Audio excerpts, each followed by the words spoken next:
Miss Keller, I have a question.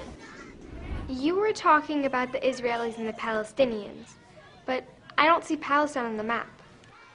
Well, Lisa, the Palestinians live here, but they don't have a country of their own. Why not? It's complicated, but let me try to explain. Both peoples wanted a country in a place they call the Holy Land. After World War II, Western powers divided it between them, but Arab nations said no. Over the years, wars were fought with the new country of Israel, and Israel won, taking control of Palestinian land.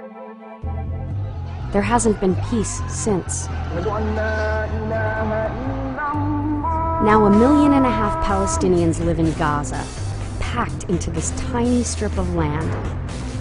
And more are refugees in other countries or live here, in East Jerusalem and the West Bank. But Israeli governments have covered this Palestinian land with new Jewish towns called settlements. Settlers are just 1/10 of the population, but they've taken over most of the land. The settlements are like colonies, built to control as much land and water as possible. They're illegal under international law, but no one stops them. Some settlements have a lot of guns, but this is not the Wild West. They have malls, factories, and swimming pools. They get 3 times as much water as Palestinian villages, which have to deal with shortages and settlement sewage. The settlements are connected by a maze of roads, some only Israelis can use, while Palestinians can spend hours every day passing through military checkpoints just to get to school or work or even the hospital. Some Palestinians have never been able to visit relatives who live just miles away. Israel has also built a huge security wall that's taken over even more land. They cut some Palestinian villages down the middle, separating farmers from their lands and people from their friends and family.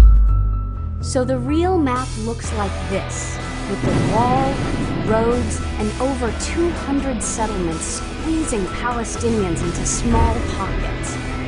You see, Lisa, today there still really isn't a place that Palestinians can call their own. Some have turned to violence and even terrorism, and attacks in recent years by both sides have killed over 1,000 Israelis and over 6,000 Palestinians. But why? Well, Lisa, many people are afraid. Millions of Jews were murdered during the Holocaust, pushing them to fight harder for a safe homeland. And after decades of suffering under Israeli control, Palestinians are desperate for freedom and an independent state. It's a sad story, but there is hope. Most Israelis and Palestinians agree on 2 states for 2 peoples. So does President Obama. It is time for these settlements to stop. The only resolution is through 2 states, where Israelis and Palestinians each live in peace and security.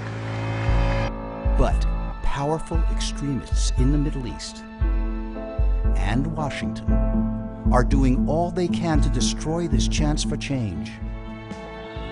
Only an unprecedented global movement can put an end to decades of violence and injustice. The time is now. Join the campaign for peace at avaz.org.